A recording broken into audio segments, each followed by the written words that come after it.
Am I wrong for keeping no contact with my sister after her husband, my ex, died? When I, 22F, was 14, I started dating Jace, who was 15 at the time. We were together for 3 years. We'd known each other for years and I always had the biggest crush on him.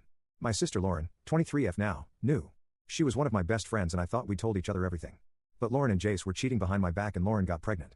I didn't know at first and was the first person she told and I supported her. It was only after she told our parents and they pushed her to say who the father was that she confessed. I broke up with Jace, who didn't care. He was done with me and wanted Lauren anyway. While Lauren kept begging me to forgive her for hurting me and begging me to still be close to her. I refused, and when Lauren moved in with Jace and his family it was a relief. My parents attempted to force forgiveness on me. They took me to a church therapist and they had a number of talks with me about Lauren being my sister for life and Jace being just a high school boyfriend. All it did was push me away from my parents, and when I turned 18 I moved in with my grandma. I had very low contact with my parents and no contact with Lauren and Jace. They got married just before the baby was born and I ignored the invite. I ignored when they had their first and then second kid. Lauren made several attempts to speak to me and apologize more, but I ignored them and I told extended family that I wasn't going to change my mind. Some were quick to say I was a silly child and I'd regret throwing my sister away.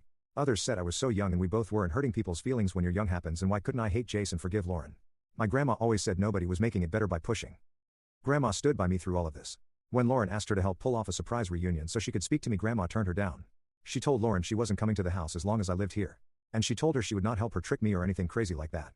Some of the wider family, my parents included, are mad at grandma, but she said if Lauren can have her mistakes forgiven by everyone else and be allowed to feel and do what she wants, then I should be given the same grace. But it was argued always that the difference was I was ending a relationship for good while Lauren made a single mistake. Last month Jace died suddenly. I don't know what happened exactly, but grandma got the call about it. Then more calls came and asked me to finally move on and speak to Lauren and support her as a sister should.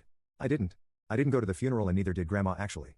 She said even if she had wanted to, she knew the time would be spent trying to browbeat her into forcing me to reconcile with Lauren, and a funeral is not the place for that, so she was removing herself from that. Grandma has been getting from so many people in the family who think I should have let go of the no contact now that Jace is dead.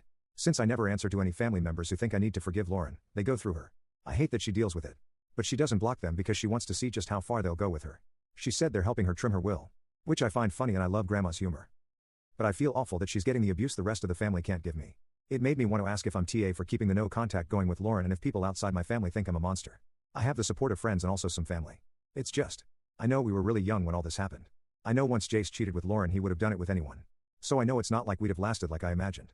But Lauren doing it to me just makes it worse because I loved and trusted and was there for her. So she betrayed me and even leaned on me when their cheating led to a pregnancy. Ever since I found out, I wished she wasn't my sister. I could never see even a civil relationship for us in the future. But I'm aware that it might make people think I'm TA and not her, especially now that Jace has died. So AITA?